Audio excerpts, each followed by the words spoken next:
Hey guys, and no, you're not delusional. It does say commentary in the title. Let me explain. If you haven't noticed, the commentary community is experiencing a small revival. People like Youngblood Fantasy 91, Mr. Sir Raven, and Scarlet Otaku are coming back. But this alone wasn't what made me decide to come back. I said I felt unmotivated to do commentaries, but another reason why I stopped indefinitely is because my latest one was on a troll, and I felt so damn stupid to do it. But then I realized, so what? Even if he was a troll, he was a bad one anyway. And Cute Fuzzy Weasel proves that you can commentate on trolls. You just need to have fun with it. And so here I am. So in my Q&A, I said that the person I didn't get a chance to commentate on was Confused Matthew for his Lion King review. I couldn't do it then because the video itself was too outdated. But he decided to do a re-review of the movie. This gave me the perfect opportunity to tackle him.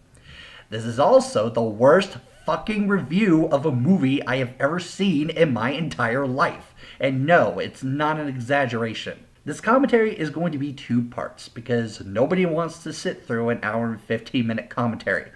Also, I'm skipping his opening to get to the actual review. Down the warp pipe we go. Man, I can't believe it's been almost 7 years since I did that review. God! It seems like only yesterday I said, hey, this YouTube thing seems pretty fun, and hey, I got a wildly different opinion about a movie that everybody likes. I'll do a full review of that. There we go, that was fun, and I'm sure it'll be entertaining to the 5 people who actually watch this thing. Oh. This was one of the first reviews that I ever did, at a time where I didn't even know what Confused Matthew was going to be, or how I was going to do this going forward. And as I look back on the review now, there were a few head-scratching moments in there because of that.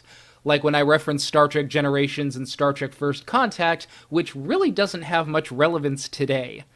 At the time, I had planned on doing a thing where I would mention films that I was going to review next or that I had reviewed in the past in every video, but it didn't catch on, and so that's whatever, screw it. But the majority of the review is something that I'm still pretty pleased with today. I made every case I wanted to make. I'm pretty sure people liked the review. Wait, not like the other thing. And it's one of the few reviews I've done since that I'm completely satisfied with. So you're probably asking yourself by now, if you're so satisfied, why are you doing this again? Well, there are 2 reasons. First, while I covered all the major things that I wanted to address about the film, there was so much more I had to say, but at the time I was limited by a mere 10 minutes and I couldn't use any video footage, which severely limited how I could express my ideas. Maybe if you didn't spend the entire first part bitching about Simba, that time could have been spent on your other points. Just throwing that out there. No, go past this part. In fact, never play this again. I miss doing that. I found this one to have so many story, theme, and character problems that I just didn't like it as a kid, and I still don't like it to this day for the same reasons. So now let's take another in-depth look at why I didn't like this one. Now, the last time I did this, I started with Simba waking his dad up in the nicest way possible. However, the film actually begins before that, and one of the biggest problems I originally had with the movie was also, sadly, something that I had to cut out of the first review. Namely, Scar. I touched a little bit on how everyone in the kingdom would have to be dirt stupid to believe anything that Scar was selling them, but there is just so much more wrong with how this was presented. Scar is the reason every other character in the film just comes off as stupid to me. To take the opening of the film, this is one of the only interactions between Mufasa and Scar, and I mean, just listen to this. Don't turn your back on me, Scar. Oh no, Mufasa. Perhaps you shouldn't turn your back on me. Is that a challenge? No, Mufasa, that was not a challenge. What Scar did there is what is known as a threat. And considering that you were standing there for his entire speech of dissent and backstabbing, it might behoove you to take appropriate precautions after this. You see, unlike most Disney villains, Scar isn't even trying to hide this. I mean, he's not even trying to mince his words. Of all the Disney villains of the Renaissance era, Scar is the most direct and obvious about his intentions, and yet everyone around him just acts completely oblivious to this. How does being pissed about someone's birth automatically mean he's going to do terrible things to him? Mufasa could just see it as him having a hissy fit because he's not going to be king in his lifetime. And yet, with all of this deliberate obviousness, everyone else goes about their business like they have no idea that he could possibly be up to something nefarious. When Scar does take over, it never occurs to anyone that there could be something fishy about it, and when it's revealed that he tricked them all, they act like this is the most surprising thing on Earth. Seriously, are you all fucking stupid? Not you, the audience, of course. I'm talking about the damn lions. This was the first time in a Disney film where I honestly felt the characters weren't catching on to an evil scheme simply because the screenplay didn't allow them to. One can argue that they couldn't prove that Scar killed Mufasa because they weren't at the gorge and wouldn't assume that Scar would kill his own brother. As for Zazu, we'll get to that in part 2. So you know the drill. We jump ahead in time. Simba is a little kid and he wakes his parents up in the nicest, most pleasant way possible. His father then takes him on a tour of the kingdom. Everything you see exists together in a delicate balance. As king, you need to understand that balance. Respect all the creatures. But sometimes I'm gonna skip over this argument, but he's basically implying that Simba's an asshole who doesn't respect his father, which is complete bullshit, and I'll go into more detail later. Can we all just agree that we know how I feel about Simba by now? I'm just going to go ahead and say that we all know how I feel about Simba by now. I mean, the first thing the little shit does in the movie is headbutt his father in the face. That's what lion cubs do. They also scratch, bite, and tackle, but that's just their way of playing. The people that produced this movie wanted to be as accurate to the animals as possible. They even brought in a live lion into the studio for animators to get an idea on how they behave, how they present themselves, and create the characters that we would like and endear, unlike some people. Still gets on my fucking nerves to this day. And don't tell me this is just a little kid who got overexcited and woke his dad up because of it. That's bullshit. Nemo was a kid who got overexcited and woke his dad up because of it. And at the end of that scene, Nemo looked like this. Simba was an entitled little shit who demanded to be satisfied, and when his scene was over, he looked like this. I mean, look at that face. Look at that face. How can you not hate this face? So because Simba was pouting, that doesn't mean he was excited. Who cares what facial expressions Simba made? He and Nemo had the same intentions. Your argument is moot. So I'm assuming you've all seen the review, and so you know where I go from here. Simba acts like a little brat, lies to everyone, does everything he isn't supposed to do, and basically behaves like a little shit until his father gets killed. Now, here's one of the first revisiting parts of the review. As I said, there were a fair amount of objections from fans when I did this the first time, one of them being that my portrayal of Simba was just totally out of context. Simba didn't actually call anyone a dickface, he didn't actually sing "You guys suck and I am great," and all those parts of the review were largely dismissed as hyperbole. So, is this true? Am I just taking the character out of context and portraying him only as I saw him? No. Yes! Yes, you were. You compared Simba to fucking Draco. How is that not hyperbole? Now he's actually going to compare Simba to a different character this time coming up soon. So get ready for it because, oh boy, does it not make sense at all. I'm sorry, there is nothing out of context about this. I mean, I can understand why people could have said that when I had to dub all the lines myself and couldn't use any video footage, but now I can. And here is every single scene Simba was in. You promised. But I thought a king can do whatever he wants. Oh, there's more to being king than getting your way all the time. There's more? Oh, Dad, can I come? No, son. I never get to go anywhere. My dad just showed me the whole kingdom. And I'm gonna rule it all. Promise me you'll never visit that dreadful place. No problem. So where is this really cool place? Oh. Around the waterhole. Not so long as I'm around. Well, in that case, you're fired. Well, he's the future king. Yeah. So you have to do what I tell you. Free to do it all my way. Everywhere you look, I'm standing in the spotlight. I am a genius. Hey, genius, it was my idea. Yeah, but I pulled it off. Look, Banana Beak is scared. Right now, we are all in very real danger. Danger? Ha! I walk on the wild side. I laugh in the face of danger. Okay, so I analyzed all the clips that you presented to support your argument. You claim you didn't take anything about Simba out of context, yet there were 3 scenes that you did indeed take out of context.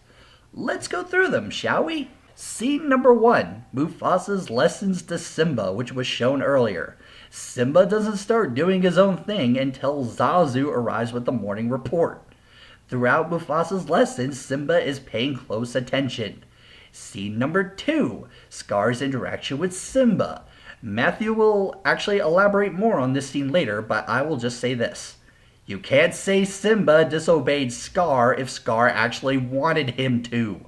And for the last scene, Simba actually goes back for Zazu and Nala. If he actually abandoned them and left them to die, then we can have a conversation. But that wasn't the case. Now that I pointed these out, Simba doesn't seem like the asshole Matthew tries to paint him as, does he? Now, all of those scenes were condensed, of course, but the context is clear. You will note that not one scene or line of dialogue just played contains anything other than Simba doing one of 3 things: acting entitled, complaining when he doesn't get things his way, or boasting like a smug little shit. You know what, Matthew? If you really think Simba's an asshole, then why don't you call Nala one too? She's practically doing the same shit he's doing. Look. So where are we really going? An elephant graveyard. Wow! Shh, Zazu. Right. So how are we gonna ditch the dodo? Isn't it great? We could get in big trouble. I know. Alright, you won't because you have this irrational hatred of him.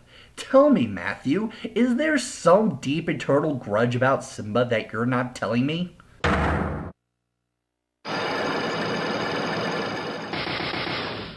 I knew it! He is hiding something! Ah, damn it. I don't have enough evidence to break these locks. You're off the hook for now, but I'm watching you. Now, there are 2 common arguments that people have made about this, sometimes even contradictorily at the same time. The first is that Simba is not an asshole, he's just a little kid. And the second is that Simba is an asshole, but that's okay because he's just a little kid. Kids are just like this. It's part of growing up, and all children act out and get into trouble every once in a while. My response is, yes, Simba is just a little kid. But so is this. Well, did you know that you could perhaps kill somebody? Yes, but I wanted to do hood rat stuff with my friend. So is this. I don't go to school and I kill people. Whatever. I do what I want. Latarian Milton and Eric Cartman? Really? That's your rebuttal? Did Simba steal an SUV because it's fun to do bad things? No. Did Simba become a whore just to appear on the Maury show? No. Milton and Cartman are extreme cases and do not represent the majority of how kids behave. That is pure misrepresentation. So is this. Leave her face. I like her pretty. In fact, that one is just perfect. I compared Simba to Malfoy the first time around, but he is so much closer to Joffrey. It's just insane. Oh, wait a minute. Now that I think about it, the Lannister symbol is a lion, and Simba is a lion, so... Oh my god. Oh my god, it all makes sense! It all makes sense! Holy shit, the Game of Thrones symbol equals Simba being an asshole. That just sounds so incredibly insane that it makes sense. Wait, maybe there's a hidden message on this image of Pride Rock. Where could it be? Wait. Oh my god, the vigilant Christian was right. Disney is part of the Illuminati to turn kids gay with their foppish villains. An entitled little shit who wanted the throne so he could have everything his way. That is Simba in a nutshell.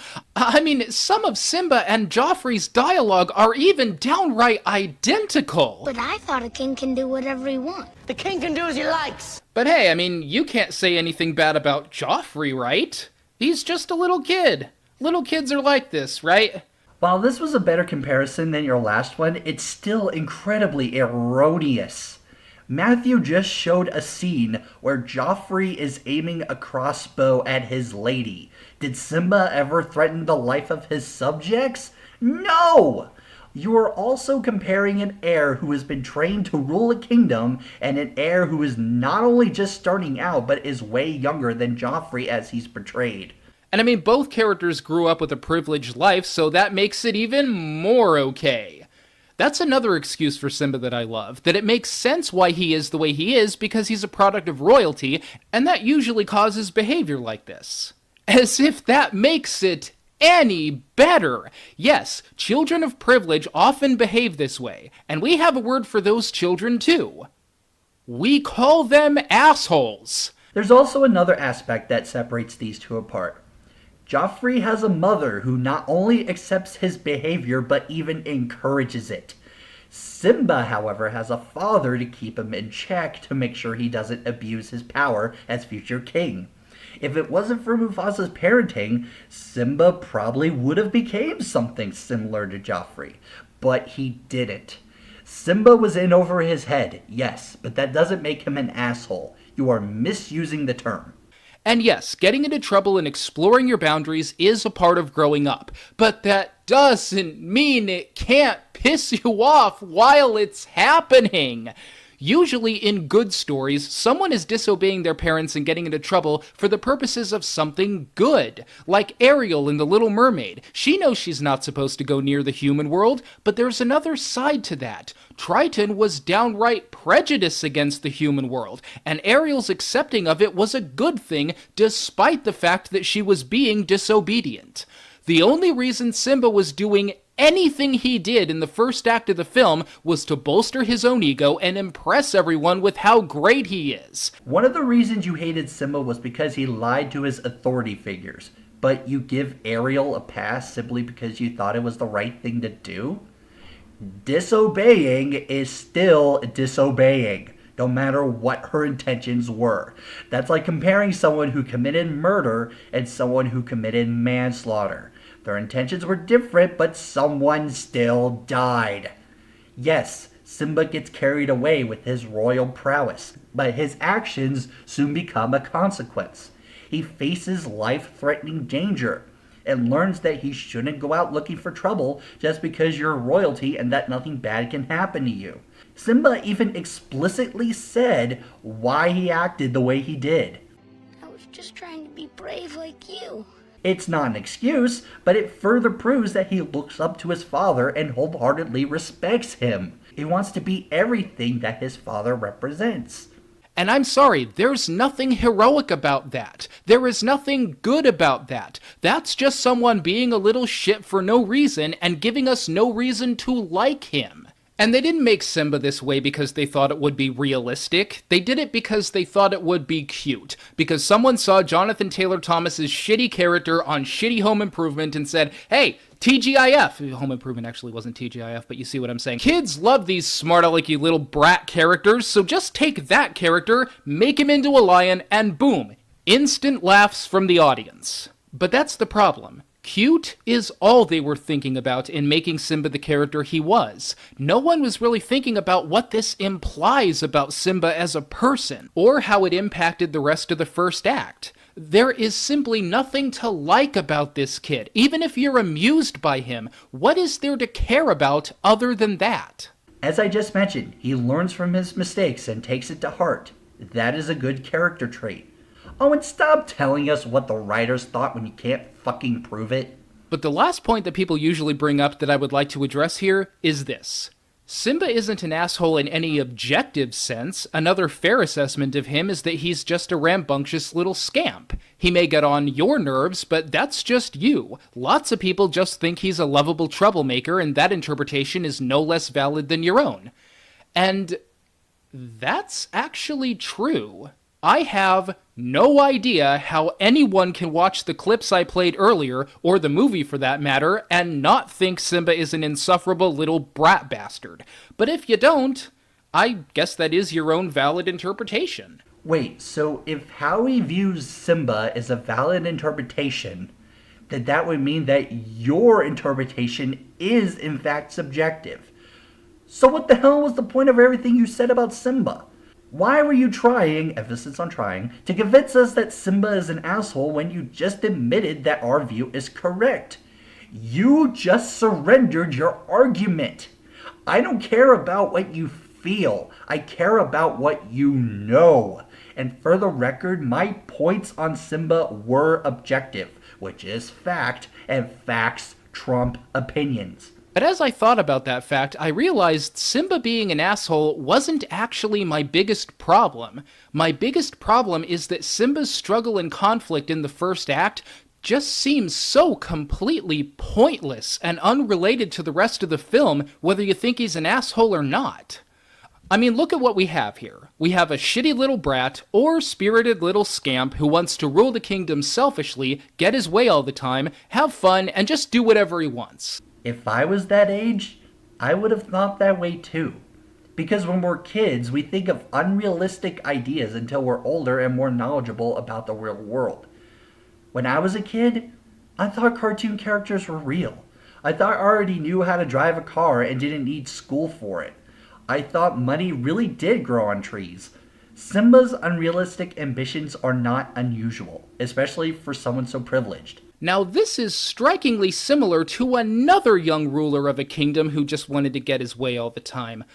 Oh, what's his name? What's his name? What's his name? Cusco!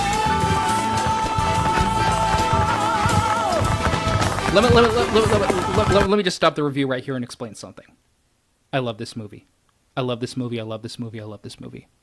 I love this movie. And let me tell you, that actually surprised a hell of a lot of people when I revealed that, as most seemed to guess that I would hate Cusco just as much as Simba because they're basically the same character. And it's true. They are. Hell, they even have the same lines every once in a while. Well, in that case, you're fired. Oh, and by the way, you're fired. But you see, the reason I love The Emperor's New Groove is because it was actually about Cusco's transformation from the bratty, selfish, egotistical ruler to someone more compassionate and caring. Every step of his journey was a step closer to learning how to care and to empathize with people.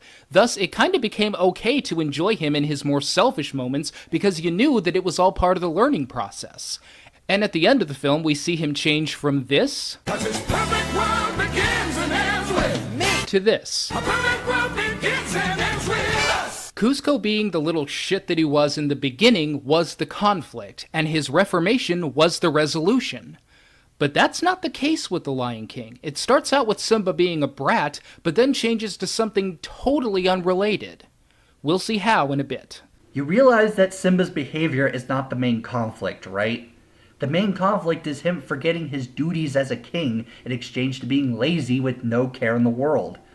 Movies don't always have to center around one conflict. This is another analogy that makes no sense. So after Simba is shown the entire kingdom, he naturally gets pissed off because he didn't get to do one thing that he wanted to do, so he goes to complain about this to his uncle. Now, here is one of my favorite parts of the film, the moment where Scar proves my point better than I ever could. I mean, Scar wants Simba to go to the elephant graveyard, so knowing Simba very well at this point, he recognizes that the best way to get him to do this is to tell him not to go to the elephant graveyard. What's more, he plays into his ego, telling him that only the bravest lions go there. Simba will naturally try to impress people by proving how brave he is in going there. I mean, Scar's plan revolves around knowing precisely what a two-faced little shit Simba is. I mean, God! Okay, that's the last time I bring up Simba being an asshole. I promise. I still think he is, but just giving this movie every possible benefit of the doubt... There's no need for doubt because I proved you wrong. So this spirited little scamp then lies to his mother's face and tells her that they want to go to the waterhole, and being a spirited little scamp, he then spiritedly brings a friend along to this dangerous and forbidden place, and spiritedly nearly gets 2 people killed. That's our Simba! But after that, we actually have a really good scene. I know I've praised this scene numerous times, but it really is just so good. Both these characters have a moment of bonding, and Simba actually learns something from his dad, something that could potentially make him grow as a character. The problem is, it doesn't really amount to much down the line. Yes, it does. Meanwhile, Scar is pissed off that the hyenas didn't succeed in killing the cubs, even though he made it so easy for them by playing to Simba's more spirited tendencies. Man, this whole benefit of the doubt thing is getting really backhanded, isn't it? Sorry. So he scolds the hyenas by telling them in song that he plans to use them to take over the kingdom, which is what he was already doing. So why do we need to watch this? I mean, the scene looks great, and the song is fantastic on its own, especially with that seamlessly dubbed Jim Cummings part that no one spotted because Jim Cummings is freaking amazing. But what does this song tell us that we didn't already know? Oh, right, there is one thing. He's not just rallying 3 hyenas anymore. Now we see him rallying all the hyenas and promising them food and land in exchange for following him. Stick with me, and you'll never go hungry again!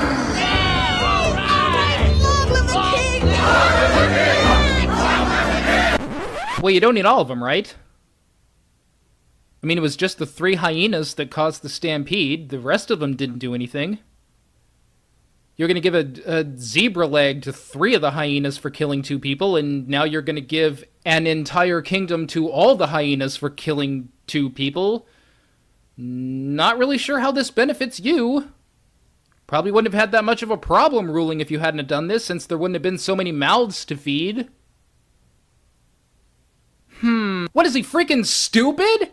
He had an airtight plan that no one in the kingdom saw through. He could have taken the throne with no one questioning this, and he wouldn't have owed anyone. What did he need to bring the hyenas into this for? What could they possibly do for him other than make the food source scarce? I know he uses them as muscle against Simba later on, but that was happenstance. He thought Simba was dead. What was he using them for other than that? Seriously, I mean, is he freaking stupid? I already said that. Yes, he's stupid. It's the Lion King. Everyone is stupid. Whoa, settle down there, boy.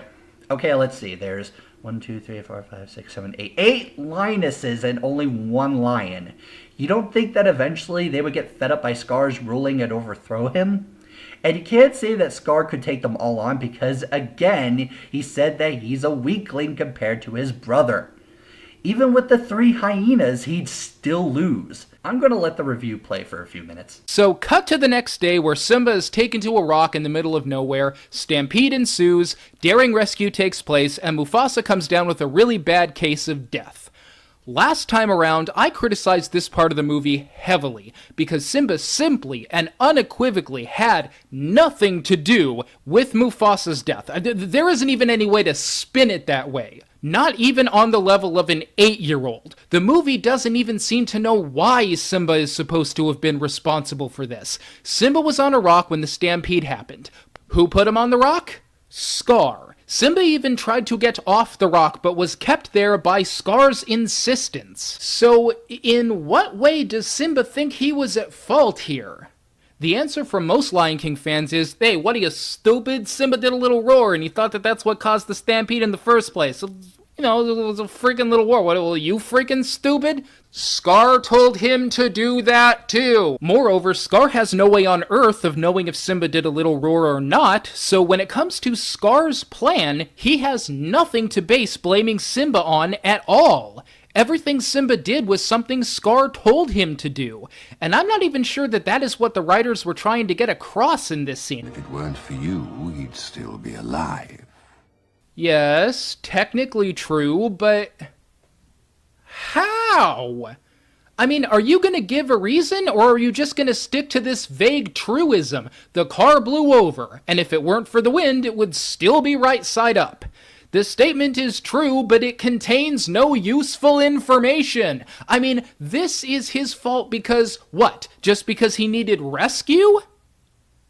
But as I look back on my original review, I've come to the conclusion that this is just a story and writing problem. But it's not, as I first said, a character problem. I blamed Simba directly for not catching on to this, but I no longer think that's reasonable.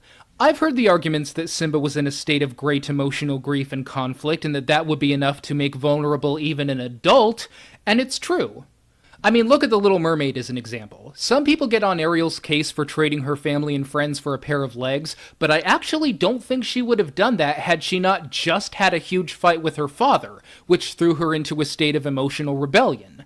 So by that logic, I am willing to concede that maybe I was expecting just a little too much from a child that just watched his father be trampled to death. So, there you go. Score 1 for the Lion King fans.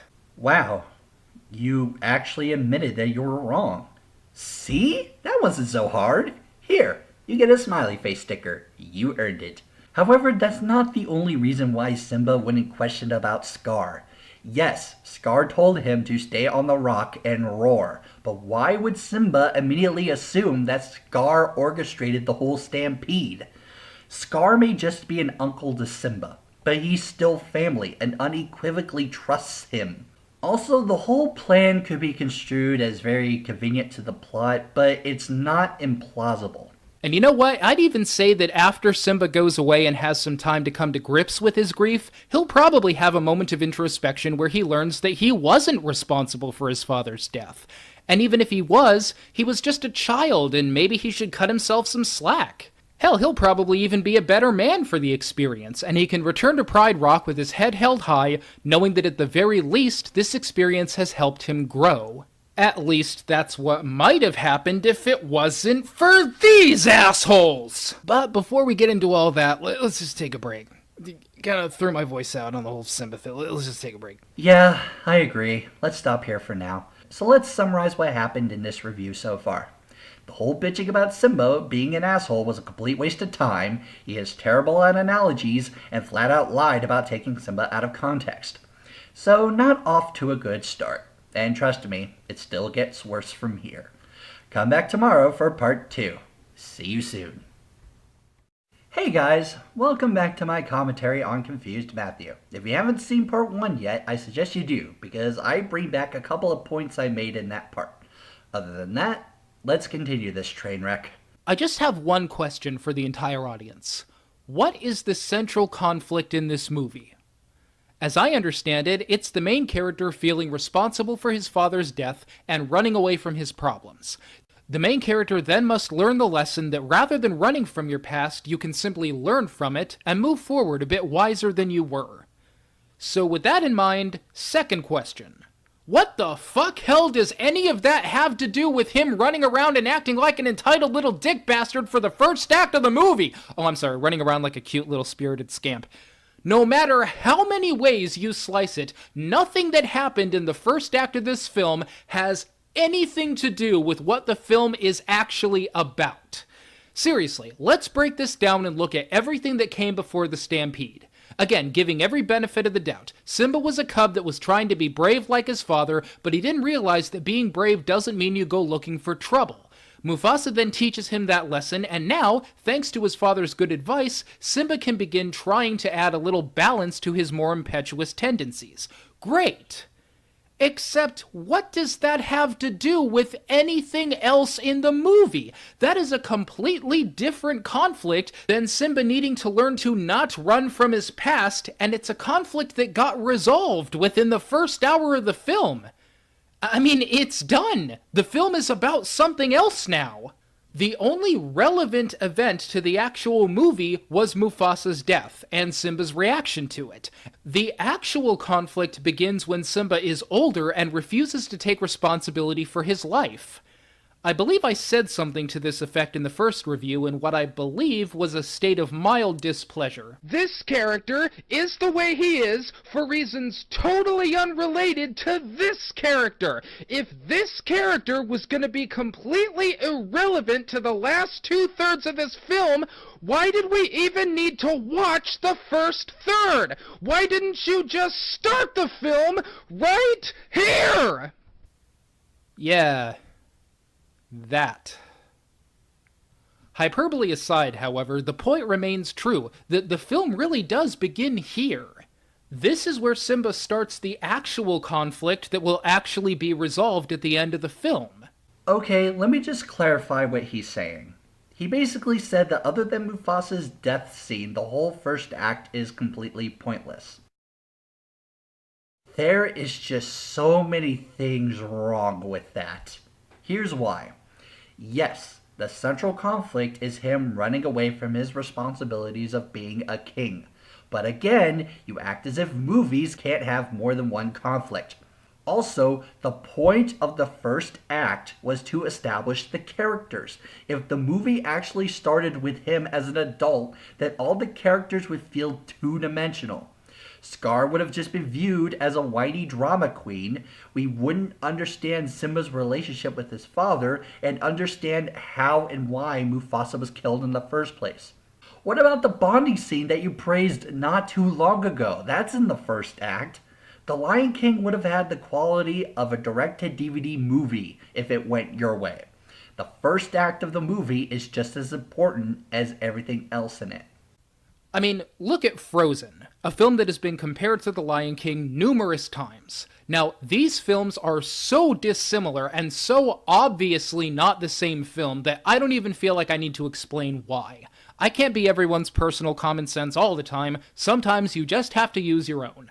The films are nothing alike, except for one general way. They both involve a character fleeing and then coming back. That's it. They both open with a song, sung in a different language. The main characters are in royalty. They both have dead parents. And they both have a song about being free of their past lives, all while they're completely unaware of the current state of their home. Oh, there's also the character that comes to warn another about said current state of their home. Of course, The Lion King and Frozen are not literally the same movie, but they have similar aspects to them, and that's why they're compared a lot. So back at the kingdom, Scar is spinning his yarns by telling everyone that Mufasa and Simba both died. I guess nobody ever thought to go back to look for bodies to confirm this, and also there's Zazu, who was smacked across the wilderness by Scar, yet he never brings this up. I don't know, maybe he's just stupid and thought another bird flew into him, or maybe the conch on the head gave him some conveniently specific brain damage. But I think a more common sense explanation is that, once again, we have a clear case of duh. You know what, Matthew? Have someone knock you over the head and see if you can remember who bonked you immediately after. And since he was knocked out, he couldn't witness Scar killing Mufasa with his own claws. I don't see any problems here. In any event, Scar is now in charge. So it is with a heavy heart that I assume the throne. Yet out of the ashes of this tragedy, we shall rise to greet the dawning of a new era, in which lion and hyena come together in a great and glorious future.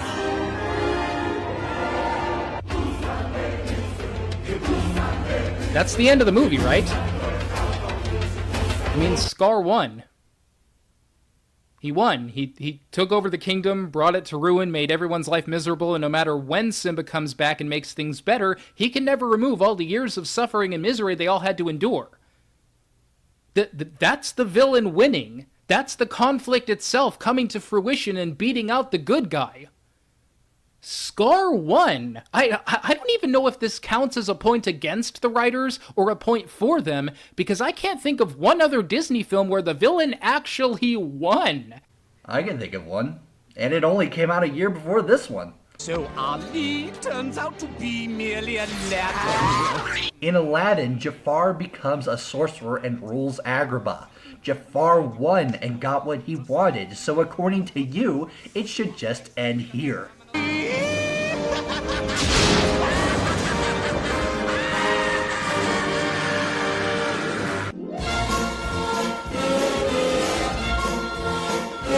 You see how ridiculous that is? Just because the antagonist achieved his goals doesn't mean the protagonist can come back later to take it away. If you're going to criticize The Lion King for it, then you better criticize Aladdin too, or else I'm counting you out for double standards. I'm gonna let the review play out for a few. So anyway, getting back to Timon and Pumbaa, finally. They both see poor Simba nearly being eaten alive, and they both immediately decide to help him. At least, Pumbaa immediately decides to help him. Timon immediately decides to be the two-faced, opportunistic dick bastard that he is. This part in particular is one part of the original review that people really want to know if I've changed my view on. And the answer is, sort of. I have changed my mind on one part of this duo. Pumbaa's alright. He has a good heart, and he actually is the reason that Simba is alive and well. Timon would just as soon have left him for dead. And in fairness, some of that can be forgiven. I mean, Timon actually does have a point. Simba is one of their natural predators. But the film just goes out of its way to remind you that the only reason Timon agreed to help this kid is so that he could use him. And it also goes out of its way to remind you that Timon really doesn't seem to care about him. What'd you do, kid? Something terrible, but I don't want to talk about it. Good, we don't want to hear about it. See, I told you he'd come in handy. When the world turns its back on you, you turn your back on the world. That's some heartwarming stuff right there, ladies and gentlemen, let me tell you. Timon is simply one of the most poorly conceived characters I have ever witnessed on film. It's like they're trying to make him the self-serving Laos character who also has a heart of gold, except they forgot to add the heart of gold part. All we see from this character is selfishness. When Simba is a child, when he's an adult, and even when Simba finds quote-unquote love. Hell, Pumbaa was actually happy when Simba found Nala, and it was Timon who changed the tune to how this was going to affect him. Yes, Timon uses Simba in a self-centered way. It was pissed that Nala was taking Simba away from him.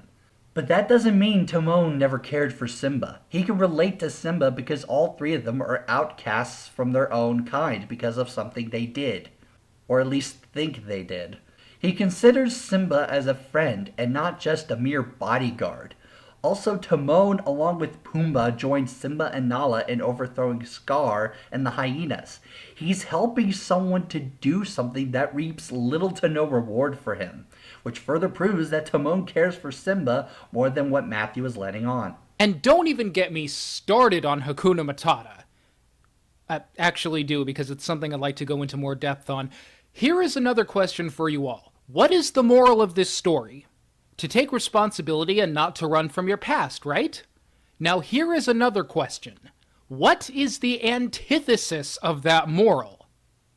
Hakuna Matata, what a wonderful phrase. I mean, I just don't get it. This statement and this song could not be more antithetical to what you're supposed to take away from the film. And yet it's a catchphrase and moral that people usually remember more than they remember the film's moral itself. Why?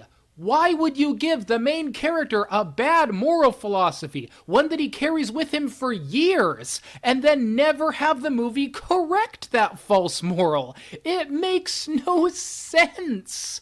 Hakuna Matata is the reason Simba never went back and dealt with any of this. Ergo, Timon and Pumbaa are actually kind of responsible for the fact that Simba never went back and rescued these people. Granted, I don't know what would have happened if they hadn't taught him this. Maybe Simba would have wised up on his own and returned to Pride Rock. Maybe he would have gotten eaten to death by vultures. But one thing I am sure of, Simba would have had a much better chance of learning to take responsibility if his own parental figures hadn't taught him not to. And again, even giving every possible benefit of the doubt, even assuming the opposing view is correct, that these two taught him Hakuna Matata just to make him feel better and to help him not feel so down, that they don't know that he was a king who ran away and so are not somehow responsible for Simba never going back and taking responsibility for this, fine. But the fact still remains that the one thing they ever taught Simba in his life was the wrong thing. And even after it's revealed that their advice may have led to Simba never trying to save his kingdom, that advice never gets corrected. We never have words between Simba and Timon explaining that maybe he was wrong or at least going overboard with what he taught him. How it's okay to give yourself a break and relax every once in a while, but you also need to do what you have to do. No, Nala had to tell him that. And that's a problem. How? That really proves that the movie did correct on the bad moral that Timon and Pumbaa were teaching him. Just because someone other than Timon corrected it, doesn't mean it never happened. It's like the writers have a good idea here, but they only remembered to include half of it. They made Simba feel responsible for his father's death, but forgot to explain why. They made Timon a louse with a heart of gold, and forgot to add the heart of gold. When I think of a louse character that has a good heart underneath, I think of Baloo in The Jungle Book. Bare Necessities was a song that was actually very similar in theme to Hakuna Matata, and Baloo had a similar role to Mowgli as Timon did to Simba. He took him under his wing and tried to raise him. But Baloo's more selfish and lazy qualities were balanced out by Bagheera's sensible, down-to-earth qualities. And after making a lot of irresponsible mistakes with Mowgli, Baloo actually learns to be more responsible in the end, and he learns to have a bit more moderation in his life. Timon learns none of that. He has no counterbalance. His only side character is Pumbaa, who is really too stupid to teach anyone anything, and Timon actually spends most of his time countermanding whatever Pumbaa has to say. The Lion King 1.5 actually did a better job of balancing Timon's character out than this movie did. There were scenes in that silly movie that had this whole other side to this character shine through. In fact, if you edited some of these scenes into this movie, it would just fix everything for me. Well, in 1.5, Timon and Pumbaa viewed Simba as a child in need of parents rather than a friend like in the first movie. Their relationship would feel inconsistent. Wouldn't it be weird to have a son who is also your friend or buddy? Also, Timon does have someone to counter his bad philosophy. It's called fucking Nala. Do you not understand why she's there? So back at Pride Rock, Scar is kind of laying around. Not much happening. Oh, except for the fact that he's being pestered by the hyenas for food. We got a bone to pick with you. I'll handle this. Scar, there's no food, no water. Yeah, it's dinner time, and we ain't got no stinking entrees. It's the lioness's job to do the hunting. You know, this whole being king thing seems like it's just one big pain in the ass for Scar. Everyone's asking him for things, nobody's happy, Scar has to be starving himself. It almost begs the question of why he wants this place anymore. It's simply to show that even though Scar got what he wanted, he can't run a kingdom for shit. He doesn't have the responsible qualities of a king that Mufasa had and that Simba will have later in the movie. So anyway, back at Fuck It Lagoon, Simba, Pumbaa, and Asshole are hanging out and swapping stories about what they think the stars are. I got on their case the last time for basically laughing in Simba's face over what he thinks they are, but as I look at the scene now, I don't know, you be the judge. I mean, he was kinda laughing with them and giving them the impression that this was a silly idea that it was okay to laugh at, so I don't know, it wasn't really as bad as I was making it out the first time, whatever, I suck. Ladies and gentlemen, the most honest thing he has ever said in this review. Here, have another smiley face sticker.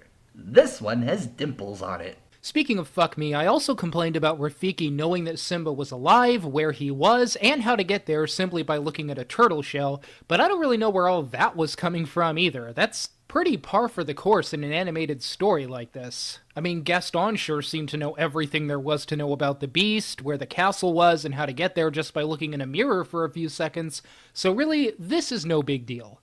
I completely deny that all I do is nitpick on this show, but those really were just nitpicks on my part. You're right, you did nitpick. Rafiki could tell because he's a shaman and is good at what he does. Is Confused Matthew actually improving here? This review was just so damn irritating to watch during the first half, but I think he just might get better. Okay, Matthew, talk about the relationship of Simba and Nala. So anyway, we're then introduced to Nala, and by the magic of nothing, these two fall in love. And you're irritating again. I knew it was too good to be true. I really don't have much else to say about this one. Nala is a blank character, and their relationship is superficial at best. It's a love story that isn't particularly loving, nor is it that much of a story. She shows up, and boom. Some have commented, however, that this is helped by Can You Feel the Love Tonight? That the job of a good soundtrack is to sometimes make you believe in something even when it's not all that believable by itself. And I'll grant you that. It's a very good song that does bolster the scene at the very least. But other than that, This relationship is absolutely nothing to speak of, and I actually haven't heard too many defenses of the Simba-Nala relationship. The only thing I have heard over and over again is that these two supposedly have chemistry and fall in love because they grew up together, which is untrue. These two did not grow up together. They were just kids together. They grew up apart. First off, Simba and Nala's relationship was foreshadowed where?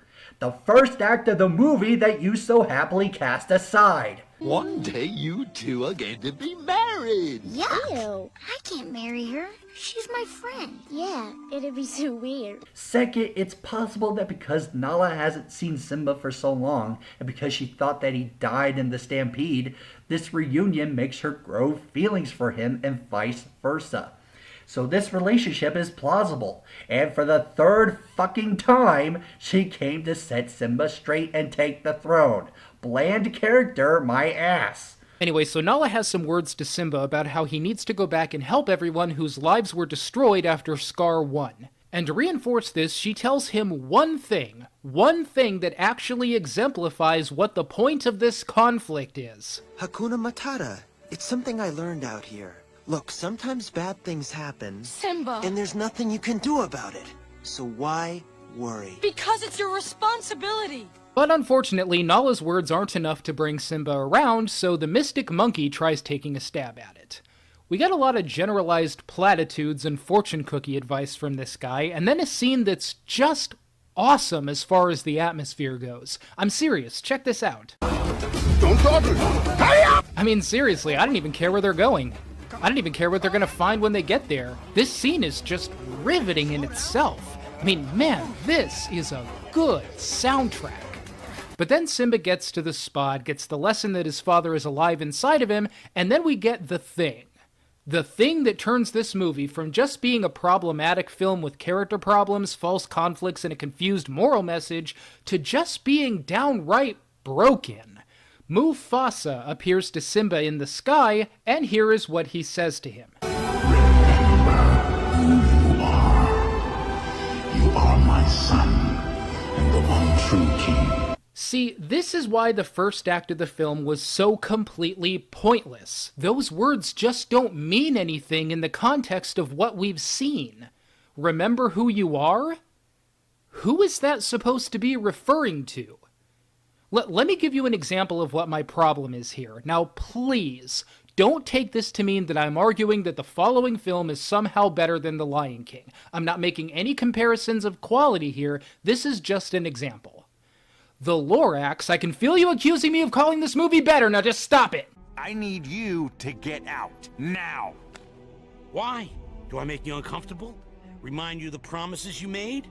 The man you used to be? See, when the Lorax mentions the man he used to be, we have something to compare that to, because for the first half of this film, we saw the good-natured, kind of goofy, but still good-hearted man that the Onceler was. And that stands in total contrast to who he is now, so this statement makes total sense. But the person we knew Simba to be before he ran away from the kingdom is when he was a little kid.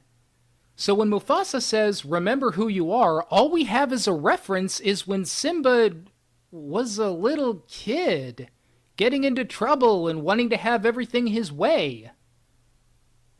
Is that what he's supposed to remember? Huh?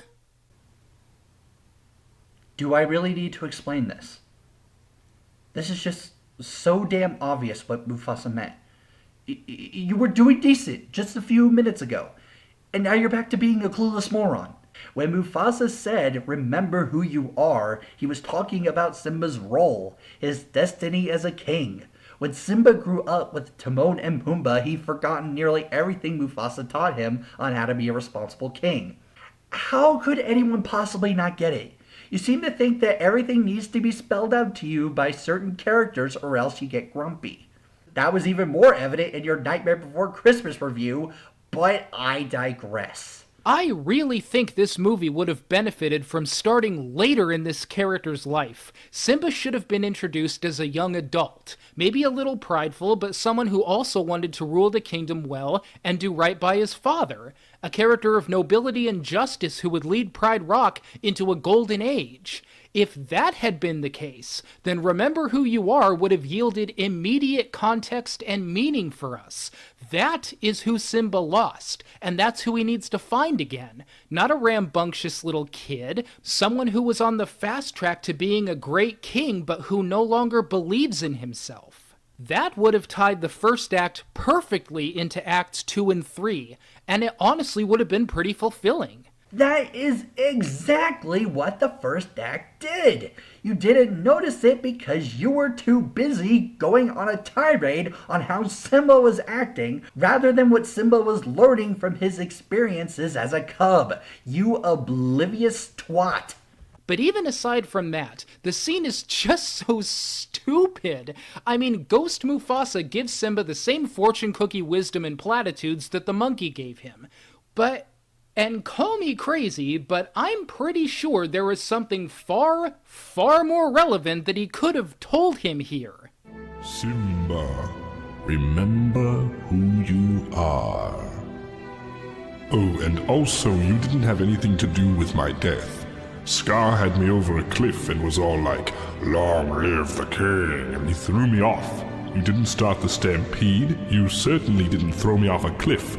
So basically you've been hanging out with these two assholes your whole life for no reason. So, go be the king, I guess. Yeah, I probably should have opened with this information rather than that far less useful statement, "Remember who you are." You didn't do anything. That's what I should have said. You didn't do anything. Sorry, I've been dead for a while. It affects my brain functioning sometimes. Alright, I gotta bounce. Peace. But instead, he leaves Simba to run off armed with nothing but doubt over something Mufasa could have cleared up for him on the spot. There are a few good explanations to why he didn't. If Mufasa told Simba who killed him, Simba would go back to Pride Rock for the sole purpose of bitter vengeance instead of righteously claiming the throne, which would defeat the purpose of what Mufasa taught him. He wants Simba to go back to be king, not to enact retribution. Also, considering that Mufasa is now an eternal divine being in the sky, he probably holds infinite wisdom, and didn't tell Simba because he knew that Simba would learn who killed him later. And one last thing, from a storytelling perspective, it would have spoiled the emotional intensity of Simba's realization. So Simba makes it to the main rock where Scar is abusing women in front of everyone, and yet no one makes an attempt to help. Because of the hyenas that will probably eat them with the permission of Scar if they retaliate to anything he does to them. Simba steps up, is mistaken for Mufasa for a bit, and then everyone realizes it's him. Now, I don't know about you, but I have never, and I mean never, seen a jig that was more up than the jig is up right here. I mean, that's it. Scar's lies are exposed. Simba is alive. Everything he told these people about Simba being killed in a stampede is now seen to be a deceit. I didn't even know where the hell they were planning on going with this after that.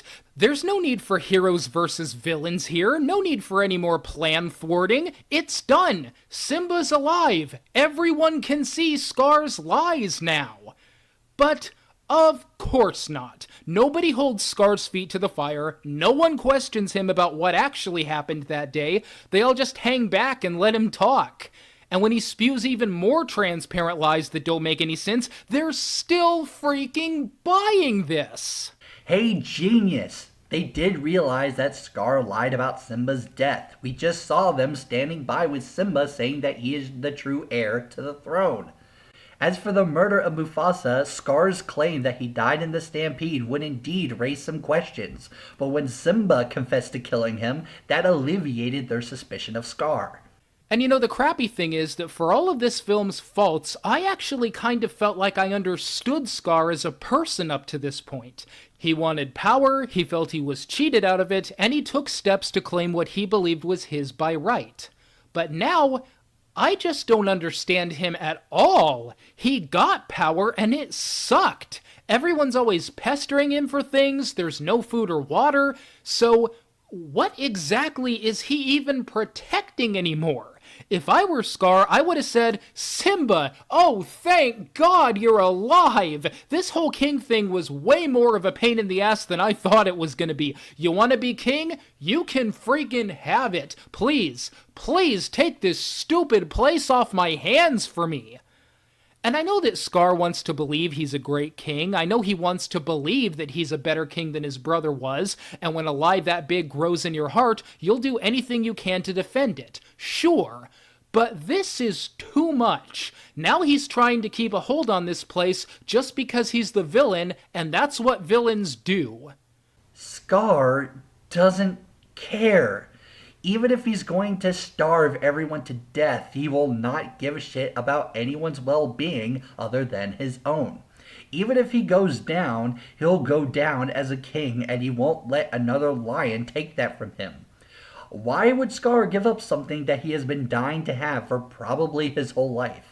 So Simba is over a cliff and Scar finally tells him the truth due to him wanting Simba having some kind of ironic twist death because that's also what villains do. And here's my little secret. I killed Mufasa.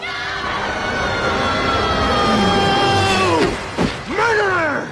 I don't get this. I just don't get what the conflict and resolution of this movie is supposed to be anymore. Just please bear with me and try to follow me on this. Again, the central conflict in this movie is that Simba feels responsible for his father's death and learns that he needs to accept his mistakes and move forward with his life, correct? So if all Simba learns when he comes back is that he wasn't responsible for his father's death and doesn't need to accept and move on from anything, then what's the point of any of this? Part of the moral of this story was supposed to be that even when bad things happen, you shouldn't run from them. Face it and take responsibility. So what's the moral now? Even when bad things happen, you shouldn't run from it because maybe, just maybe, it will turn out you never had anything to run for in the first place because you were just being tricked? I'm sorry, this is a huge flaw in the very core of the film's moral. You can't have the moral be to face your problems, no matter how horrible they are, and then turn around and say that the problem was just a lie to begin with. You learn nothing from that. It was all just a trick. Oh my god. You actually found a legitimate flaw in the movie. If Simba didn't really kill him, then what would be the point of him learning about Faces' problems? The moral itself wasn't bad, but it was executed poorly. That is a criticism I can totally get behind. However, I don't think that it completely ruins the whole movie, because there is more than one lesson. The other lesson is to never forget the responsibilities and duties that were given to you. Not the responsibility of murdering someone, but the responsibility of being a great leader. While one message got botched, the other still shines through. So after a bit of action, Simba and Scar have their final showdown. And for all that the ending is pretty much meaningless for almost all parties, we actually do have one moment that is quite poignant, where Simba uses Scar's own words against him in a very satisfying way. Run. Run away, Scar. And never return. Or go on, go on, go on. If you were thinking that the worst is yet to come, why am I the one always packing up my stuff? Okay, no. Hold on. You just ruined it. What are you guys doing? Even if you believe that Scar fighting for this barren wasteland in the first place was understandable, even if you want to argue that he was defending his own delusional ego at that point, fine. But I think you would have to agree that this is just pushing the character too far into bullshit. He admitted in front of everyone that he killed Mufasa. He has an uprising on his hands. If Scar thought controlling the kingdom was hard before, It's just impossible now. What the hell is he fighting for at this point, other than just giving us a satisfying action climax? And just the notion that Scar would ever get into a physical altercation at all completely betrays what we know about this character.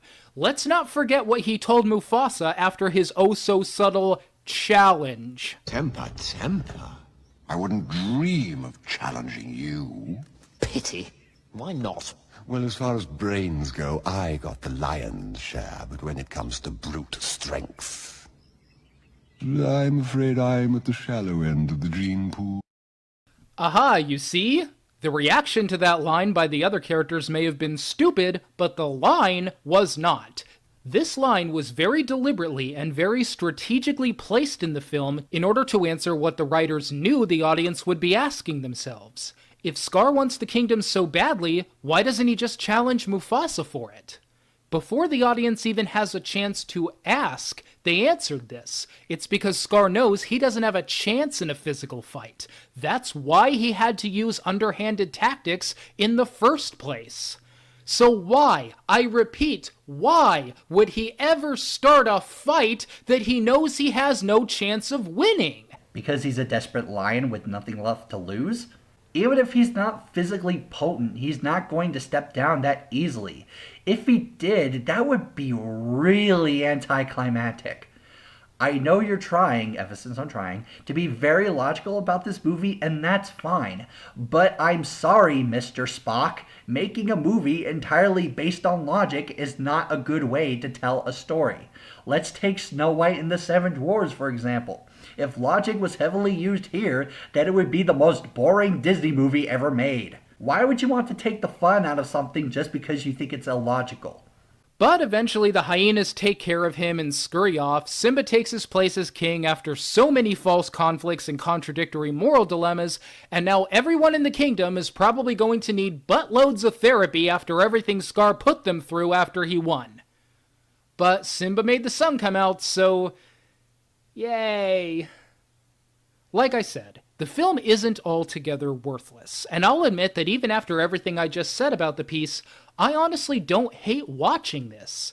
It's got some great atmosphere most of the time, the balance between comedy and tragedy is expertly paced, and there are a few nice moments here and there. But at its core, the film is just so backwards, so thin, and just downright stupid most of the time. Just about everything in the film either contradicts or misses the point of what the moral is supposed to be, and that's when what we're watching has any point at all. The characters are underdeveloped, usually awful, and just plain idiotic most of the time. Good on the paper of aesthetics, but quite bad in the practice of actually writing a film. Oh, fuck you. Like you would know how to make a good film after all the shit that you said about this movie, The Nightmare Before Christmas, No Country for Old Men, and 2001: A Space Odyssey, among others. Tell you what, make a theatrical film that gets at least 90% on Rotten Tomatoes, and then I'll take it back. Until then, shut your confused mouth. And with that, we finally end the video an hour and 6 minutes in. Do I really need to elaborate on why this review is the worst thing in the history of reviewing? Matthew had 7 years and over an hour of video to better articulate his reasoning on why the movie isn't good, and he failed at every single point. While he finally brought up one problem that actually made sense, it doesn't excuse the whole thing. He still spent a good chunk of the review bitching about Simba that didn't matter anyway because he pulled the opinion card. He undermined the intelligence of the characters and the writers, brought up ideas that would actually do more harm to the movie than help, and is just a deliberate liar. The Lion King may not be a perfect movie, but it deserved all the money and awards that it got for being an entertaining and epic coming-of-age story. And you know what, Matthew? There was one redeeming quality of you. You certainly live up to your name. And if it wasn't for your sorry ass, I wouldn't have come back to do what I do best. Critiquing idiots on the internet.